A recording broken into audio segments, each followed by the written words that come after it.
they can always get compensated by the federal government for the even if they lose the case. Like, wow, I should specialize in that. Becoming, if I was, That really opens up the list of clients, doesn't it? and I a mean, lot of people get vaccines, huh? there's no limitation almost if they know they're going to get paid. Right, That's and then that's the other, yeah, but with the other thing being, it's a 3 year limit, so you've got to talk to parents or people who are moving into the country or for whatever reasons are getting vaccines. I don't think tetanus a vac is that a vaccine? I guess it is, isn't it? Like rabies and tetanus, those are vaccines, right? I think so. Okay. So I think tetanus people get their whole life, something like every 7 years. Or they can. But maybe it's not that dangerous. I don't know. In fact, I don't think that was on the list of like the 14 things that they give awards for. Um, anyway, so this is just the in the moment process for me. The whole thing about the vaccines is partly trivial. The real thing is that frustration and irritability go together, and the inflammation response of uh, vaccines or any number of dietary factors, like all sorts of things, can spark neurological inflammation or nerve tissue inflammation. And I think that for me, one of the most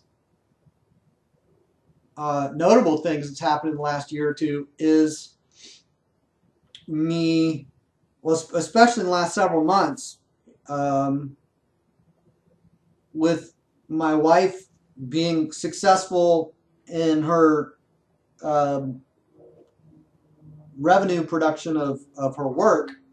It's taken a number of pressures off me, which were present previously much more heavily, on me, and um, grounding, the use of the electrons from the Earth to ground. I really think that's massively reduced my own irritability and inflammation, and probably hers too, but I've done it a lot more than she has. Um, So so, you would say that beer is not on your list? beer? I'm just kidding. I'm kidding. Uh, well, we can go with that as an aside. I think it's actually at the same time as I know you might offer it as a throwaway comment that we just dropped. The reality is people drink alcohol because it will help them to relax. We've talked about this at least in passing many times. You know, Right. does it help somebody who's irritable to be less irritable? Generally, yes. And part of that is through what would otherwise be called numbing, but so be it. Things that irritate you intensely irritate you less when you're inebriated. Is that true? Yeah, it's true. Yeah, you're not even really conscious. I'm not worried about that red light. That's just, come on. There's no traffic around. Anyway, go ahead. What? I was It's just going just to a say, stop sign. What? Huh? Go ahead. yes, the more unconscious we become, the less our triggers can trigger us. That makes sense. Yeah, I mean, and it's also like, why do people have 2 drink minimums at comedy shows? Because it loosens them up. It makes it more likely that they're gonna laugh. Um, that's it. It's a real thing, and there's nothing shocking about it, or I don't know. To me, there's nothing shocking about it. So to reduce irritability in the short run, could I have a drink? Yeah. And we also know that people who get drunk to a certain point may, or in a social setting, may end up in fights. That people, they're angry drunk. Uh, People who normally they repress their anger, and they're actually maybe getting more irritable, or they're more easily irritated and more they are more eruptive, whatever. They're more dramatic, they're more extreme in their response when they do get irritated. So whatever. I'm not saying it's a 100% one way or the other. But irritability, do you want to comment on irritability as it relates to frustration or anything else? Well, no, but just based on what you just said, there are different stages. In other words, if I was to have a couple drinks, it certainly can be numbing. But at the same time, if you have too many drinks, then some of your repressed emotion can't come out. When you're even if you're very good at repressing it, once you've gone to a certain point, you don't have the ability to do that anymore. You know what I mean? Yeah. So there are different stages, absolutely. Yeah, it's interesting. So, it undermines habitual coping mechanisms to get really drunk. Go ahead. Yes, absolutely. I'm very familiar with that. What about irritability? I guess I'm not very perceptive of my own irritability. Really? Irritability. Wow. Okay. Okay. Frustration, because I see irritability as more of a physical thing. I mean, I'm thinking more frustration is more of a mental thing, you know. So I'm certainly very conscious of my frustration at a mental level. But irritability, yeah, I guess sometimes I get physically, you know, irritable. But you know, I don't necessarily feel that as often as I feel frustrated. You know. Well, I don't. Go ahead. Well, I can connect them at the term grumpy. So if somebody wakes me up, or if I'm really tired, not only can I get really frustrated if I'm trying to do something on the computer or whatever, I'm trying to, you know, do something and I'm tired. It's going to slow me down. I'm going to be less effective, less perceptive, more likely to be frustrated, and I'm also more irritable.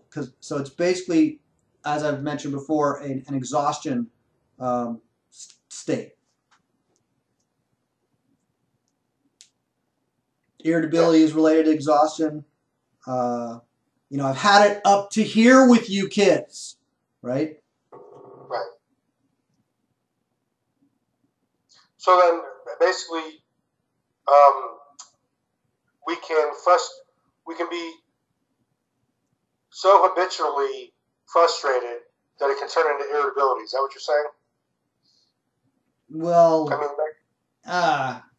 mean, no, not really. That's not what I was saying. I mean, as it relates to being tired, or, you know, how are you when somebody wakes you up in the morning? Are you one of those people who needs coffee or something like that? No. But you know people like that, or not really? I mean, I don't know. I mean, I guess Amy can be irritable if I do anything, you know, to wake her up, or, you know, yeah, she can be pretty irritable at times. What if you do something to keep her from falling asleep? That too, yes. Because I think that could be more annoying to me. If somebody wakes me up early, I guess historically, when I've been woke up early, it's probably been for pretty good reasons. But if somebody's keeping me awake, that you mean breakfast in bed, right? Special services. I don't think I've even explained the term special services to you, but I bet you can imagine what I might mean by that. I'm sure I can. So that reminds me of a story. One time I woke, and can I tell that story? I guess this, you know, like I said, I'm recording and I don't know what I'm going to do with this, but I have woke up where this is a little bit of a funny story. I can say it very you know, and anonymously. I have woke up and had another person. I have been woke up by another person servicing me. So I'll just say it that way. Wow, you at the gas station? No, I don't. No. Oh wait, I think I know what you mean then. Yeah. Yeah, there was you know, certain kind of dreams. You've heard of the moist dreams. Well, this was not a dream. If I had been dreaming prior to being woke up, so be it. But this was an actual thing. I woke up to I mean, that's such a weird thing too. I'm like, what went through the other person's mind? I assume they knew I was asleep, like, right? I don't know. But I do recall, I didn't ask them about it. I simply went along with it, more or less. That's my recollection. Um, and to this day, I never really asked them what was going on with that, but probably won't. Anyway, so They were probably just, honestly, if I could guess, yeah, maybe they're trying to get rid of their own irritability. there you go. There you go. They were like, this guy, he's irritating me whenever he's awake, except when he's getting service. So I'm going to go ahead and service him while I just leave, wake him up. Yeah. See, very good coping mechanism there. Makes perfect sense. All right. Well, and I'll make this note, and maybe we'll conclude here soon. I don't know. It's been over an hour, but I have mentioned that one of the most prominent things to frustrate in the masses, in the youth, whatever, is sexuality. So to frustrate the sexuality of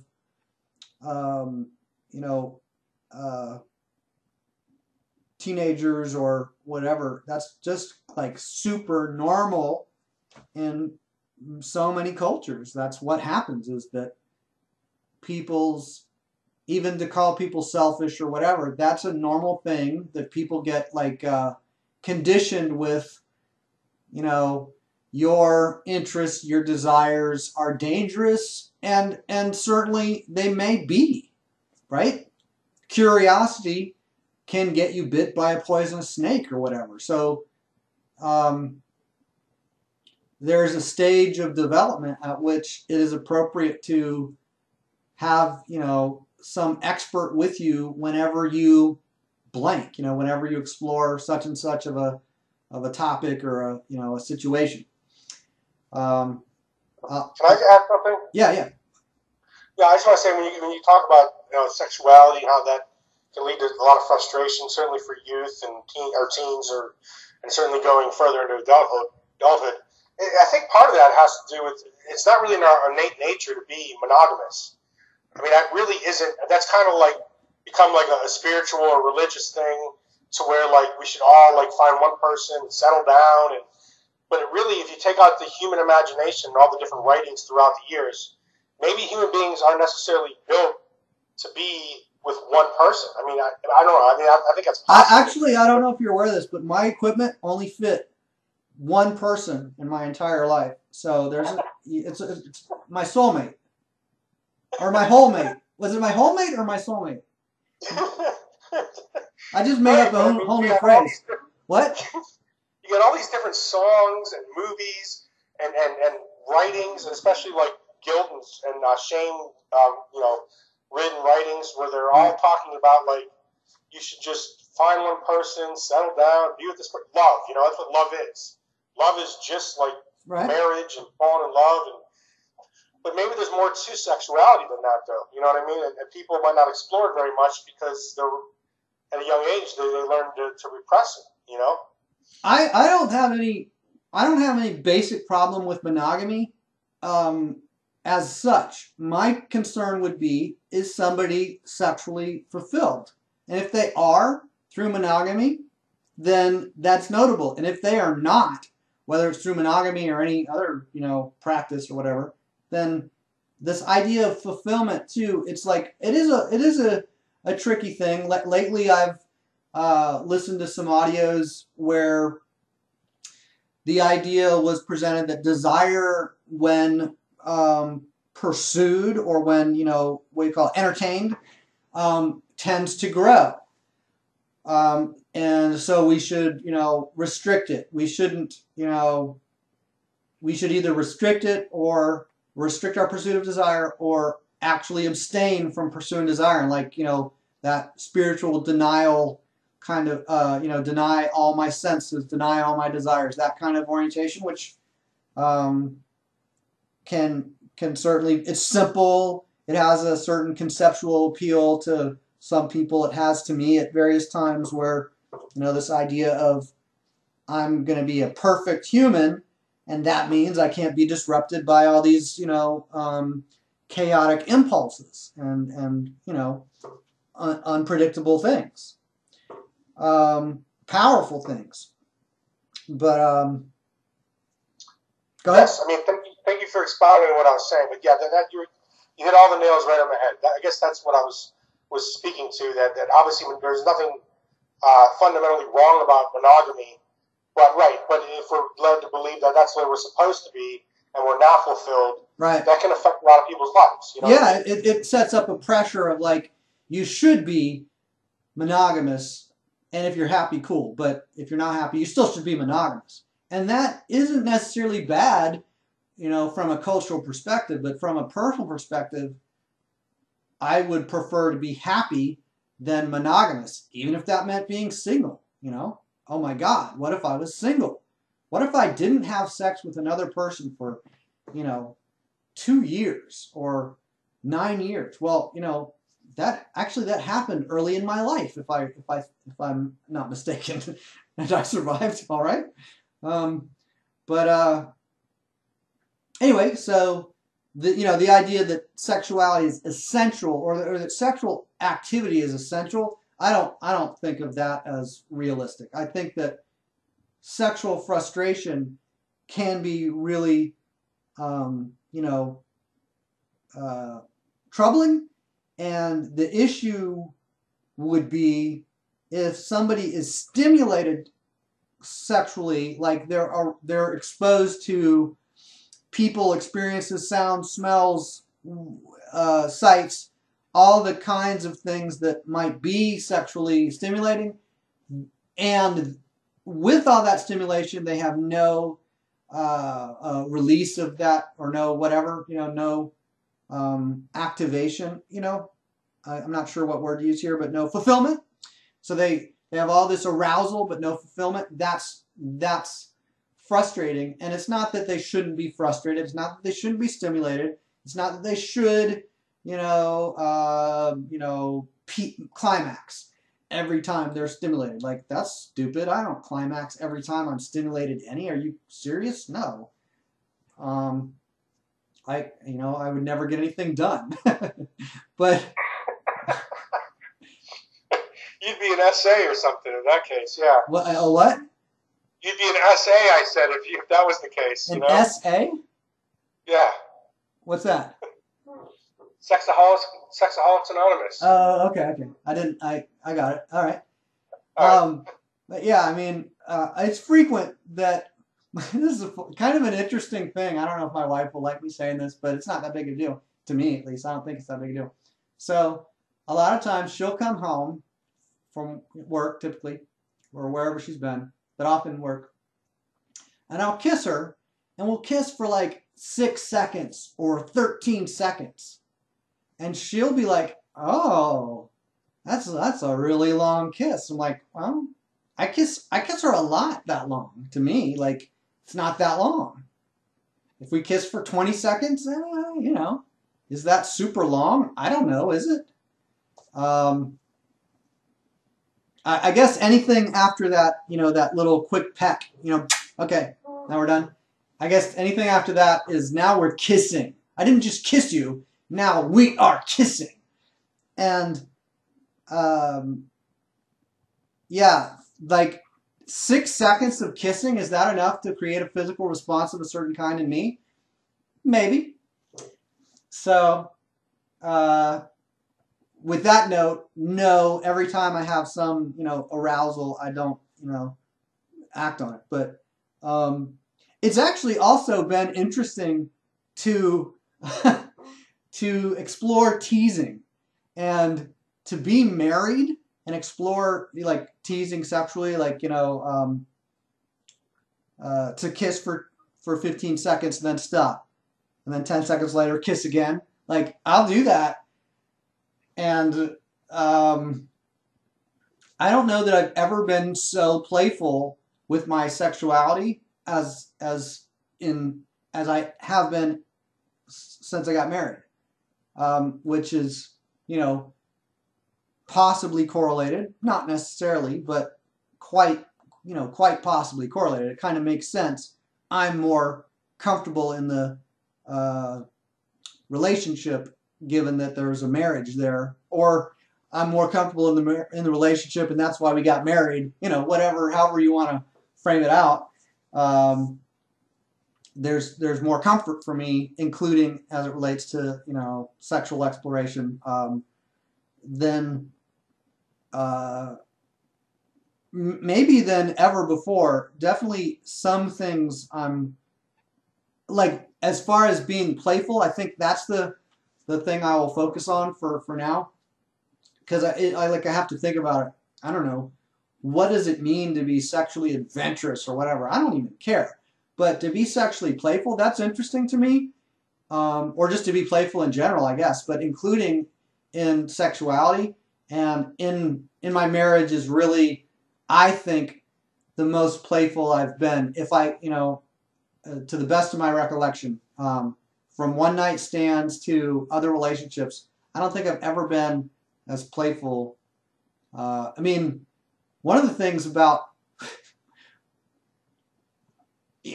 one of the things that gets in the way of playfulness in general would be anxiety of, am I going to mess things up? Am I going to ruin the relationship if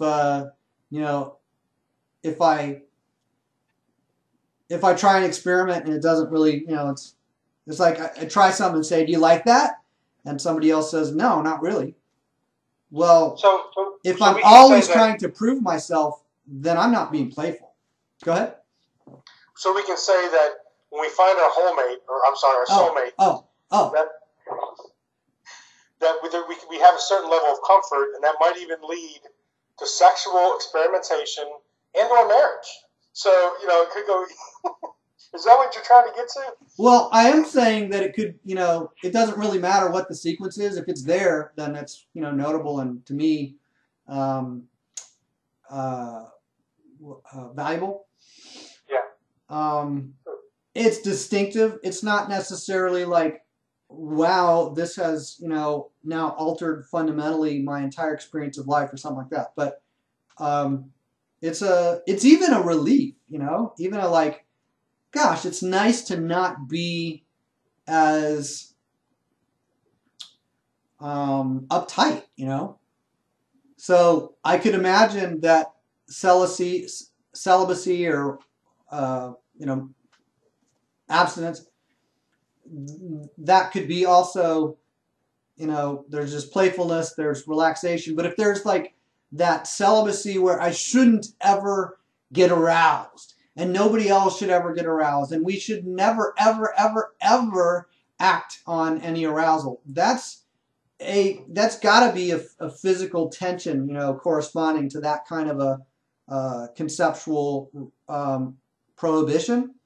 It's got to restrict me as an organism if I'm trying to avoid, any situation where I or somebody else is stimulated in that way. And it reminds me of the subject of women and apparel or attire and like revealing attire. And for men, this isn't much of an issue, generally speaking, but I am aware, and I don't have like a teenage daughter, but anybody who has a teenage daughter, like a guy who has a teenage daughter, I wouldn't be surprised if, guys who have teenage daughters going through puberty, in many cases, have a revolution in regard to their comfort and their attentiveness to like modest clothing. They may be really like, oh boy, I want to be a liberated, free-thinking guy, but I don't want you going out in that. You can't go to school in that. Is that a school? The school allow that? I'm going to call the school and ask them to change their policy because I don't want to, you get where I'm heading there?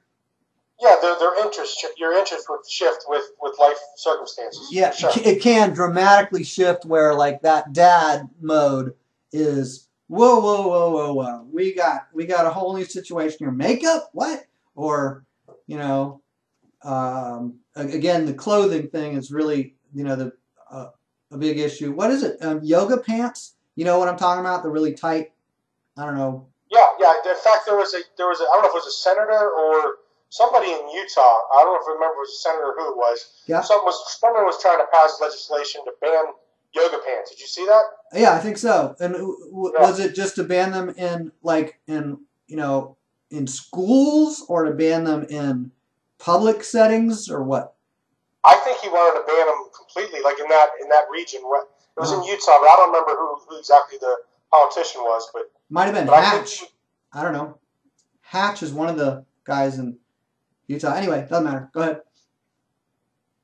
Well, no, but just to say that, I mean, yeah, just 5 years before a guy has a daughter, he might enjoy certain. Right. I love yoga pants. And then his daughter turns 14 and he's like, you know what? You can't wear those. No. You can go to yoga, but you can't wear those. Yeah. Yeah. Or you can only wear yoga pants in a dark room. I don't know. Anyway, but yeah, there's some really tight, form-fitting stuff, and I think about dresses and skirts. So I guess this is a little bit of an odd subject, but whatever, who cares? So if you think of an average adult female, say teenage years, healthy, I'll add that, and viewed from the rear, the way that a skirt or a dress works is to kind of like obscure the curves, like most of them. You may still, if it's tight, you may still see the hips and that curve, but other than like really short skirts, you're covering the legs, you're covering the rear, behindle gluteal area, and I think that those curves of the butt, that's really an important area to cover. So with yoga pants and it's like, if people can wear a bikini in public, well, how can yoga pants be, worse than a bikini, right? That doesn't make sense to me. But at the same time, I'm not saying bikinis are appropriate in, every setting. I saw a picture about a stripper showing a judge something about her underwear. Did you happen to see that on Facebook? No, I did not. Okay, I don't know if I'll get into the reference right now, but there was a picture of the stripper putting herself into a certain unusual posture to demonstrate to the judge, exactly what could and could not be seen by her being in that posture, wearing that particular item of clothing. And, it was like what's that called? I forget the term for it, but like an indecency law. So she was showing him, those items of clothing aren't indecent, and these were like, bikini bottoms or panties or something like that. She was showing him in a pretty creative posture. I'll just say it that way, but saying that it wasn't, it didn't violate the decency laws of that particular jurisdiction. So what was I saying? So skirts. So skirts and dresses, or like a long blouse or whatever, those kind of things that cover the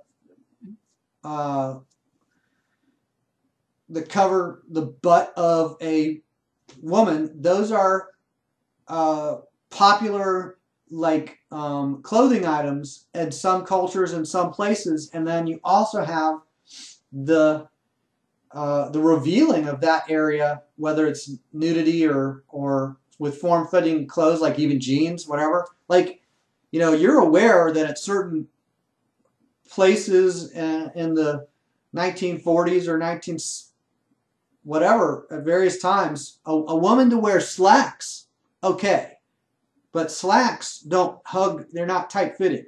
But for a woman to wear tight jeans or maybe Daisy Duke shorts, from the Dukes of Hazzard, those kind of tight, curvy clothes, that was really quite disruptive. I think I might even mention one time that there was a law in Florida that was passed because there were women in thong T-back bathing suits that were contributing to traffic wrecks by just being in public with that revealing clothing. Did you remember me ever mentioning that? No, but that makes some sense though. Yeah, they actually like passed a law.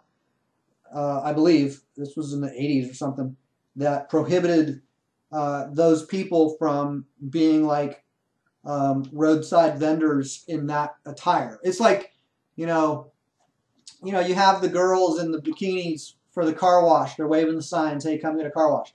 But at some point, as as bathing suits got smaller and smaller, they did change the law about it. And it makes sense. So people may complain about breastfeeding in public, or they may complain about laws that prohibit breastfeeding in public. But it makes sense that people would complain, that they would be frustrated, that they would be concerned. They want, I want other people to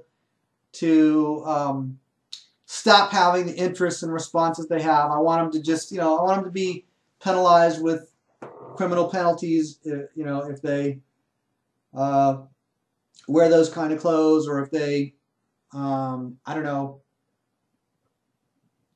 if they stare at me. Like, is it illegal for a guy to stare at, I'm assuming a guy, to stare at a woman who's wearing a T-back, whatever? Like, is there any, I don't know of a law where it's illegal for a guy to stare, but I am absolutely sure that there are situations where staring would be, very discouraged, very unwelcome. But I can't think of any law about it. But anyway, so the basic, thing here was frustration. There was sexuality. We're talking about how easily, kind of an unstated premise here, how easy it is to stimulate adult males, or whatever, certain age of males sexually through visual stimulus. But I have a law for you. Yeah, well, okay. You're gonna fix everything with this one? Sexual harassment, because I'm talking about in the workplace. Okay. Right. Or certain atmospheres. If you stare, whether, I don't know if no one's wearing a G-string, or no one's wearing that to work. But staring in certain situations laws can come into effect. So that there are some laws. Yeah. So I think of sexual harassment of mostly being about advances, propositions, that kind of thing. Not necessarily. But I agree that what you're talking about would qualify in some cases if again, it's not sexual harassment to say our dress code is that you wear a skirt, but it would be sexual harassment to just stand behind somebody. I don't know what you could imagine, like situations where it would result at least in a sexual harassment complaint, if not an actual award. Right, that's what I mean, though. I've been in office scenarios before where there's been complaints levied against somebody. I don't know what came about. I guess it wasn't ever really anything major. Usually you have to go much further than just staring at somebody.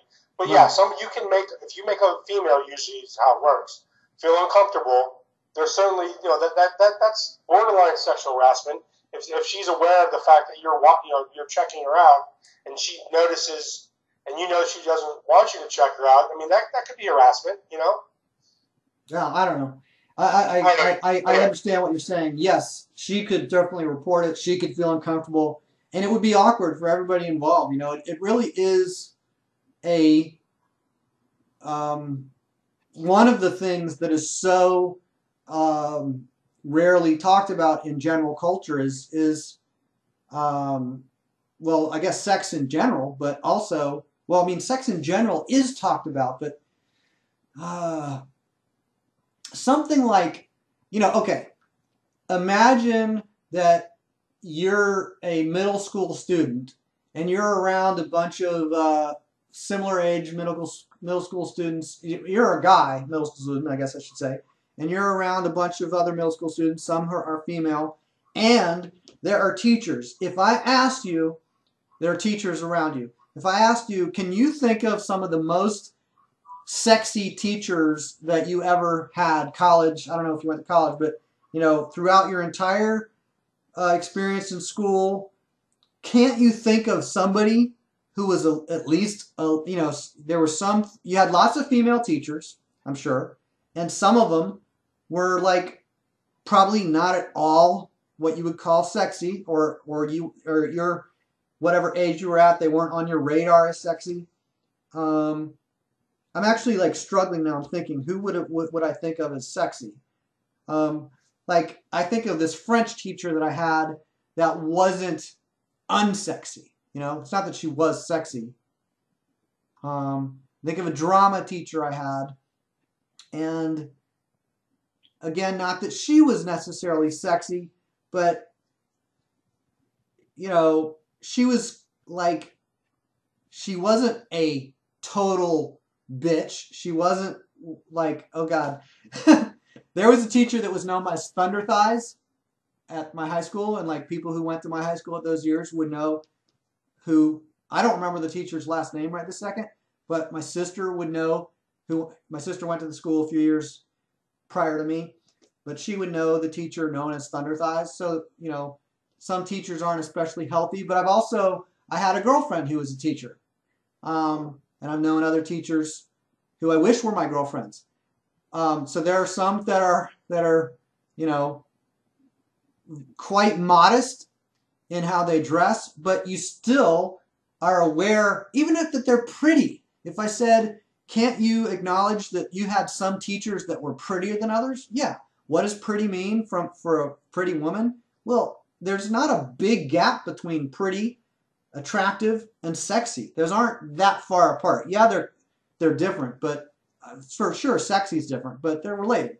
So anyway, do you want to comment on anything or make a reference and shout out to your favorite teacher? Well, yeah, you know, and the funny thing is, I do not remember her name either. But I remember being 14, being a freshman in high school, and I had a science teacher who was very voluptuous. Let's put it that way. And yeah, I mean, I remember enjoying her class a lot, you know. But the one day in particular, she was showing me. I want you to tell me more about enjoying her class a lot. But if you're about to, then continue. Well, no, just one particular incident. You know, I remember how much it meant to me as a 14-year-old. She was helping me with something. I don't remember what we were doing, but she went to walk away from me because she was done helping me. And I remember something of hers brushed against me. Oh. And I remember. And you were like, you know what? I need some more help. I just remembered. I have a lot of trouble with this. What subject is this? Yeah, I have trouble with this one. I need more help. But it wasn't her fault. I mean, there was a good distance between us, but something needed more distance. Yeah. Okay. If you catch my drift, but yeah, I mean, so certainly there's women that you just notice just because. I mean, I certainly wasn't trying to get in her class or whatever, you know. But yeah, I know what you mean by all that, though. So how many times did you fail intentionally to get that teacher again? I was. You know what? I'm not that smart now, and I wasn't that smart back then either. So that would be 0. Yeah. Yeah, I think about, like, when I think about classes and I was looking forward to, you know, the women in the class, that was the students. I was aware of students, you know, because I didn't have a sense of any teacher being at all, you know, what do you call it, approachable or whatever for me. So yeah. I don't remember ever actually noticing a teacher in any kind of, you know, significant way other than something like pretty. But let me think. I do remember, this isn't a hot teacher, but or a pretty teacher, but Mrs. Gentry was a science teacher that I had. And I remember that in her class, another student, I took this was probably 6th grade. I know the name of the other person. I'm not currently Facebook friends with them as far as I know, or if I am, they're never on Facebook because I never see their name anymore. But I kind of think that we are Facebook friends, but I just think they never use Facebook. But anyway, so I'm standing like a group of people. We're just talking casually, and I'm staring at my one of the most well-developed in the chest female students of the 6th or 7th grade for the whole school. Anyway, so she's standing there right next to me. I've got a pencil, and I take the eraser end of the pencil, and I just, you know, I just prod her chest Um, and then I'm like, huh. I don't remember the background or the thought process. It wasn't like I wasn't flirting with her. I wasn't teasing her. I wasn't hitting on her. I don't know what was going on. It's actually like a bizarre thing where it seems like more of just like, you know, I maybe I was kind of harassing her or teasing her or something, but I wasn't like it wasn't planned. And I didn't do it ongoingly. I didn't do it to other people, you know, meaning to several people. I do remember one of the neighbor girls, like the girls that lived down the street, a little old, 1 or 2 years older than me. I remember she was pretty attractive, and I remember her having trouble in school because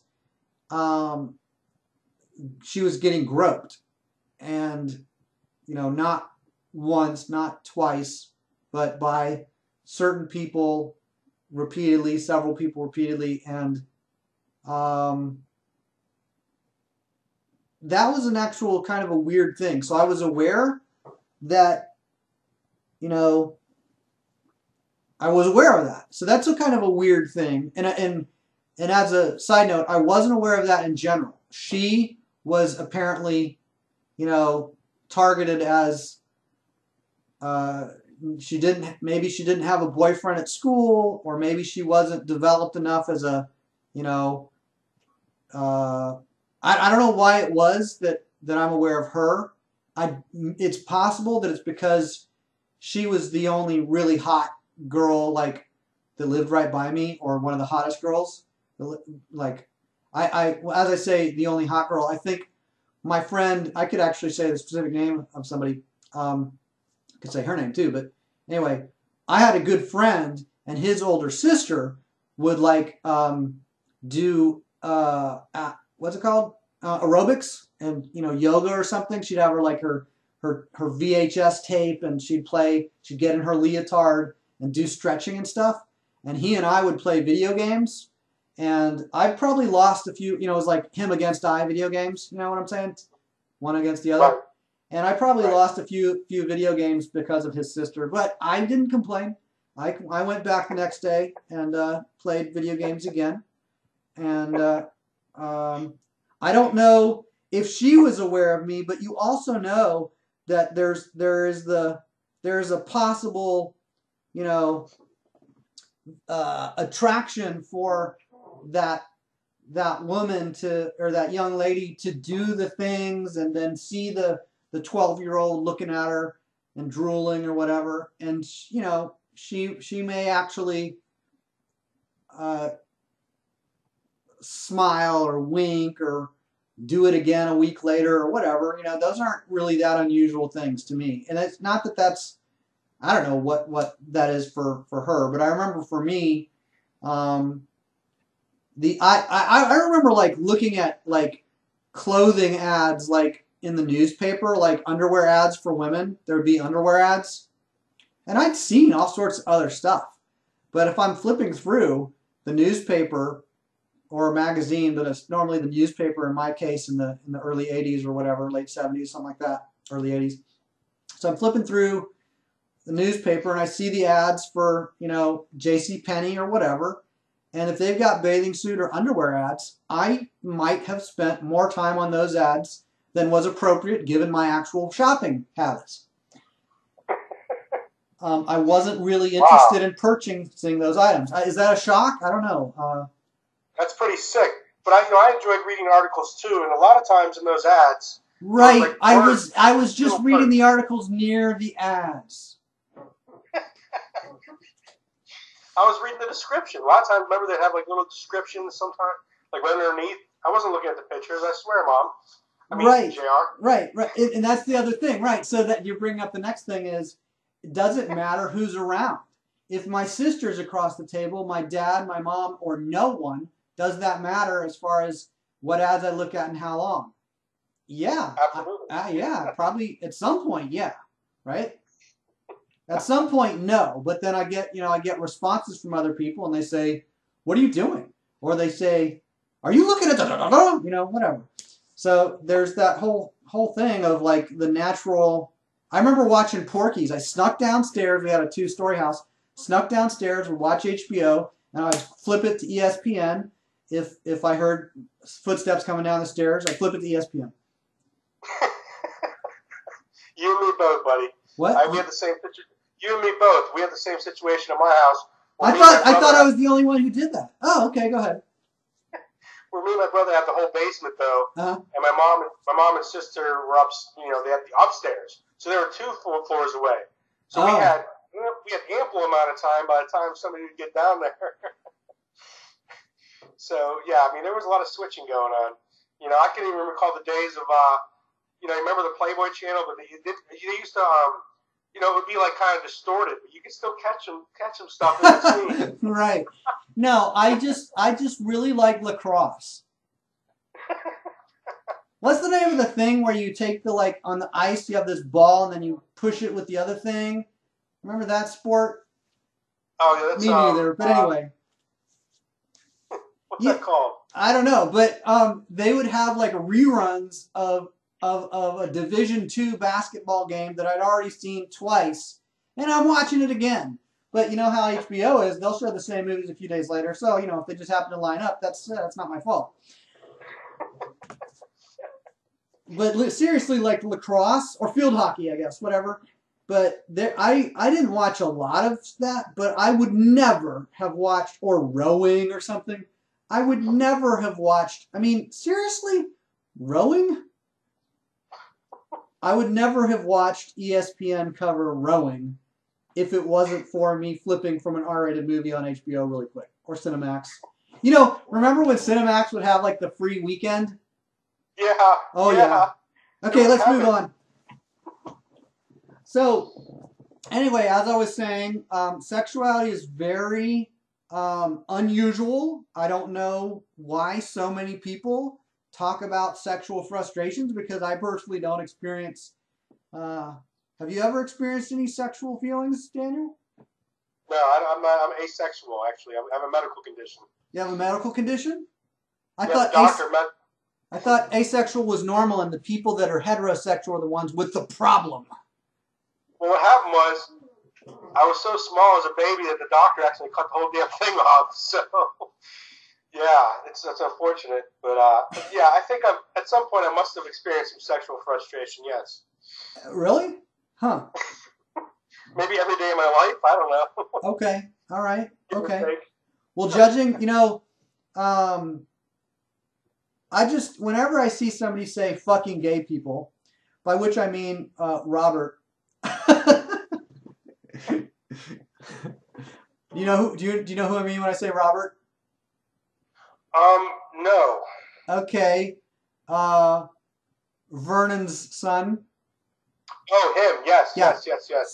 So there was a time when I saw Robert use the phrase fucking gay, like, I don't know, maybe, 3 times in a week, a few weeks in a row. And I was like, he just keeps saying fucking gay, fucking gay, fucking gay, or gay fucker, or whatever. I don't know what it was, but I was just like, he puts those 2 words together an awful lot. And I'm sure I did too, at various times in my life. But anyway, that didn't mean I didn't have anywhere to go with that. What? Well, when I'm telling jokes, I certainly could put those 2 words together. But what I consider jokes, maybe not what other people consider jokes. But yeah, but are you saying that could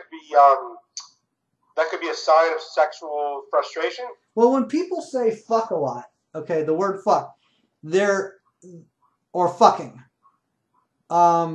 typically, in a lot of cases that people use that word frequently, they're not talking about sex.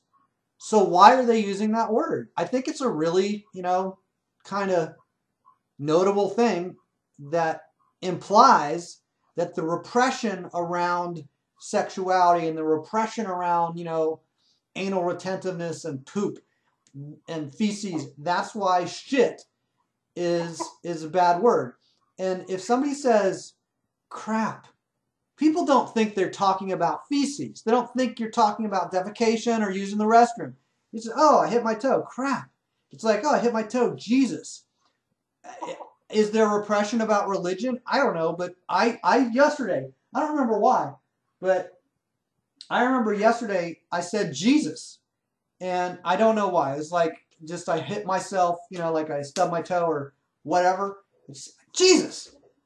And it's just like people will say crap. And I don't, when I stub my toe, I don't say shit.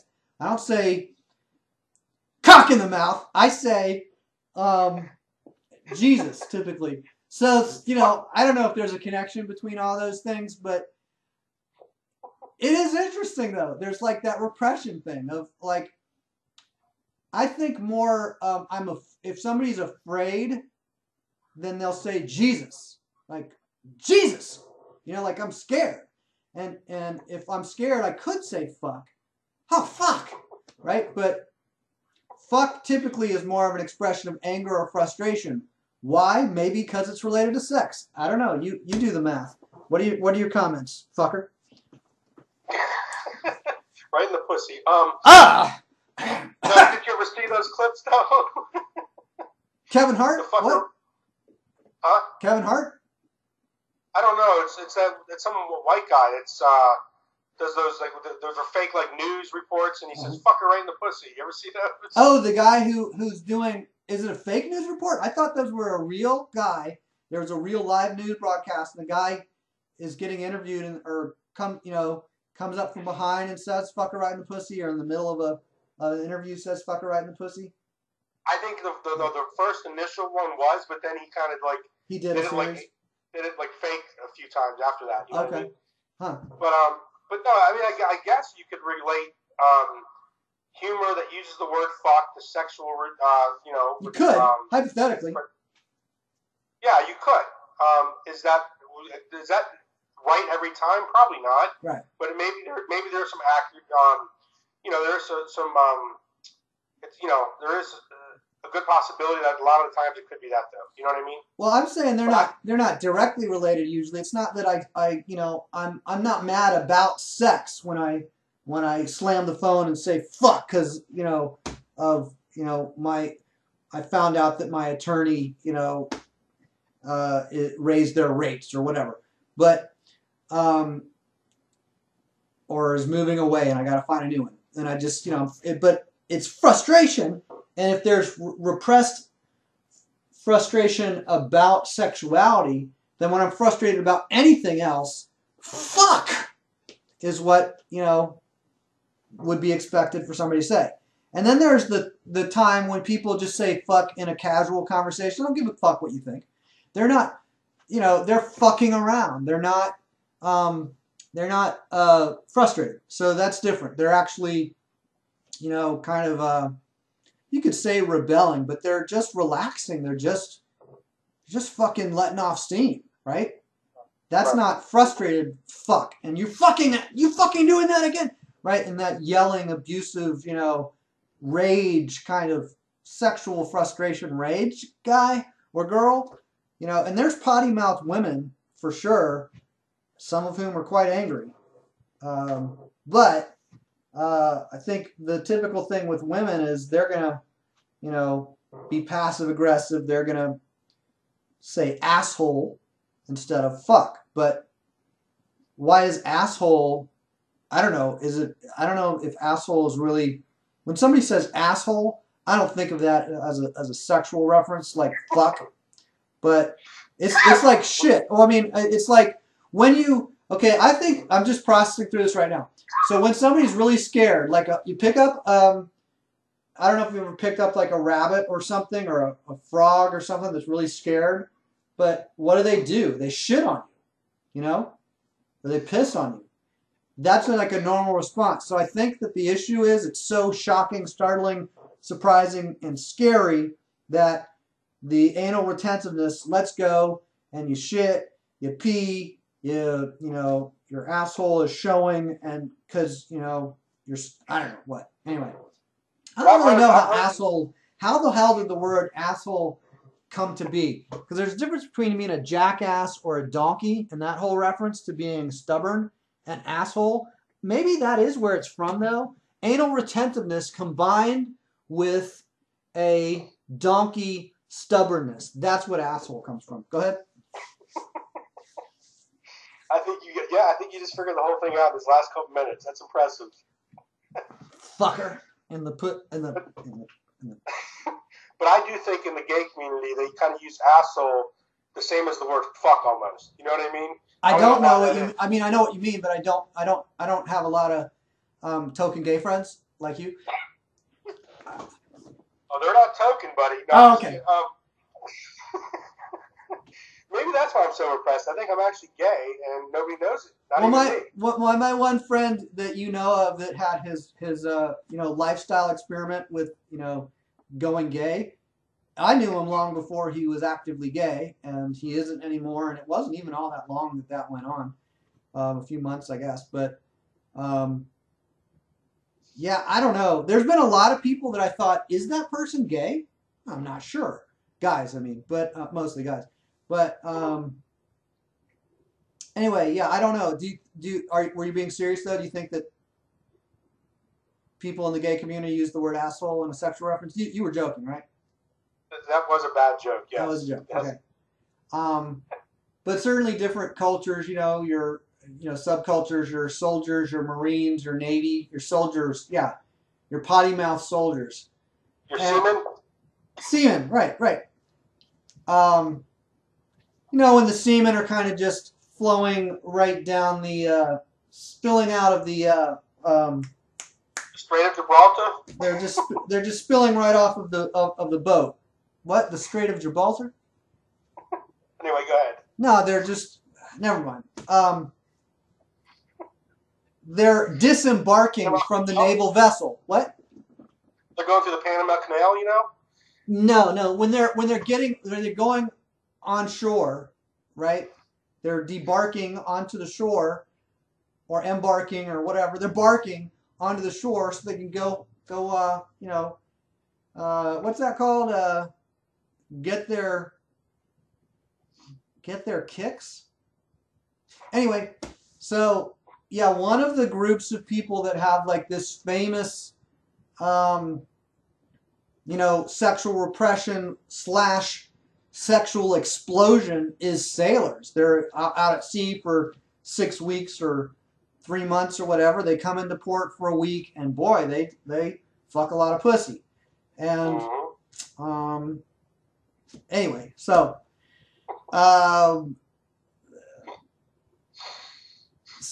frustration. Frustration is an interesting thing to be aware of. I've conducted some scientific tests indicating that 109% of frustrations are corresponding to homosexuality that's been repressed in the individual. So. Well, that's pretty significant number, 109%. That almost sounds made up. I don't know. Sure it wasn't like 69% or something a little lower? 69? Is there any reason you picked that number? Because that's what I thought I heard a while back. That's the only reason, Okay. But certainly I do see where you're coming from in that much frustration for men, probably for women. I don't know. I can't speak to that because I've never been one. But I can imagine that a lot of it is sexual tension. That would make sense. I don't know if 109% is the right number, 69%. But yeah, I'm sure it's a higher number for sure. I dressed as a woman, and I was really concerned. I had long hair at the time, and I was really concerned about sexual harassment from heterosexual men. Anyway, so I think that the whole sidetrack of sexuality is actually completely incidental. No, really. I mean, I think it's intriguing, for about an hour or whatever, and that's about it. But the repressed desires, to me, the background thing that's like the real concern is financial well-being and just well-being in general, happiness in general. That's what's repressed. Emotional clarity, like peace of mind, that's what's bombarded and repressed, and all that stuff. And the whole thing about the vaccinations and everything, that was in regard to finances. But with like, why was my wife, why are people anxious about health? Why are people anxious about what will people think if I say that I'm skeptical about the safety of vaccines? Like, there's this huge fucking cloud of social anxiety that is normal for virtually everyone, right? That's what you get from age 2 to age whatever is Right. Yeah. new layers of fucking social anxiety. That's what you get. Right. Well, and that let's face it, that is normal, and it might even be healthy, and that goes along with, as we build relationships in our life, we're building social acceptance. Actually, like social acceptance has something to do with all of our relationship, or just social conformity, right? I mean, so I think what people fear is losing that level of social validation that they've gained. You know what I mean? People around them trust that, right? Don't you think that's part of the fear? Say it again. Well, part of the fear is because you build all these social connections, and a lot of times they can be affected if we try to invalidate somebody else's beliefs. If we say something that goes against other else's beliefs, I don't want to risk my social connection with, like, so there's the concern about risking the a specific social connection. Right. I think that's what a lot of people fear when they are skeptical about something. I don't know. What do you think the fear is based on? I think it's more of a concern about the herd actually getting singled out, targeted as an outcast or a heretic or whatever, and getting, shamed by the group. And when somebody gets shamed by the group, it's implicitly gives permission for anyone in the main group to now abuse the outcast. Or at least that's my playground, elementary school orientation or experience, is that you don't want the group ganging up on you. One person ganging up on you, or one person taking their ball and going home, yeah, well, that's bad, but that's not dangerous. There's a real, like, reptile brain value to not having the herd, attack you. And it's not just that the herd pushes you out. It's that they attack you, And I don't know if I mean, haven't you ever seen that where kids will just, pick on, yell at a kid, or call names at a kid? Like, that's not that unusual to me. And that isn't a physical attack, but that if in a school setting where a kid is going to school day after day, week after week, year after year, and they're bombarded with insults, eventually somebody's going to physically attack them. Probably. Like, at least amongst boys where I grew up, that would be normal. So if you're frequently, what's that called? Denigrated by several people, and you don't defend yourself, no one defends you, you don't escape from it, you don't fight back, which is another thing. Like, if it's very bad to hit somebody, then I'm not going to hit them. If I'm afraid of getting hit, then I'm not going to hit somebody because they just called me a, whatever, I don't know, a piece of shit or something.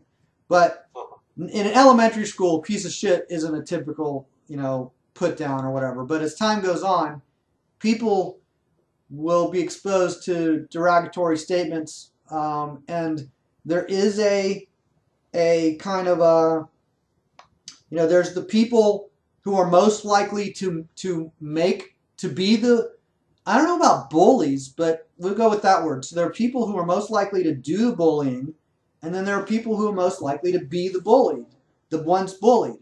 And if you take those same people and move them to a different school or move them to the Cub Scouts instead of the school setting, now we're at church, or now we're at Cub Scouts, or now we're at baseball practice. It's more or less the same people who do the bullying and get bullied on the whole. And Right. so The yeah. bullies tend to be ones that probably didn't get a lot of attention from their parents. Well, I don't know. I mean, I'm not really even processing the whole end of why are the bullies how they are. I think that at some point we just see that bullying is a really normal response. Okay, I guess it depends on what you mean by what we mean by bullying. So the idea of harassing somebody becomes really normal at some point. So if somebody has, okay, fourth grade, new kid shows up to school. The second day they're at the school, they're wearing a Barney t-shirt. Maybe Barney was cool wherever they came from, but fourth grade, you don't wear a fucking Barney t-shirt to the fourth grade. Where I went, where I'm from, there wasn't even Barney when I was in fourth grade, but you know what I mean. So Barney is too young for a fourth grader to get away with. They would be teased for wearing that shirt. They would be harassed. It doesn't mean they would be, had spitballs thrown at them or, get punched or anything like that. But things like, your accent, your physical appearance, your skin, your hair, your what do you call it? Like somebody who's disabled, like of course somebody who's disabled might get picked on. Or somebody who's, well, of course some people get picked on for whatever reasons, right? Right. So that's more the interesting, thing is that some people are predisposed to get picked on, and then if you got somebody who wears the Barney t-shirt to fourth grade and they know how to actually socially handle themselves, they won't get picked on twice. They won't get harassed twice. There are people who can actually, I don't know if they can, wear a Barney t-shirt week after week, but they can do certain things, and the way that they respond to harassment will stop the harassment or discourage harassment. Like there are people who handle it smoothly. Huh? I'm sorry, I was just going to say your message is heard loud and clear, but I do have to get going here. Yeah, so, okay. But I know where you're going. I get exactly what you're saying there. So just so you know that. Cool, yeah. Okay. All right. I got to get busy here. Okay, take off that Barney shirt, okay? This is a professional establishment. Well, you know what? I'm just so used to getting picked on all these years. I'm just going to keep going with it. Oh, all right. Okay. Well, shoot. You can get away with it now. You're the authority. So, anyway. Okay. Well, thanks for talking. We'll talk later. All right. Okay. Bye. Bye.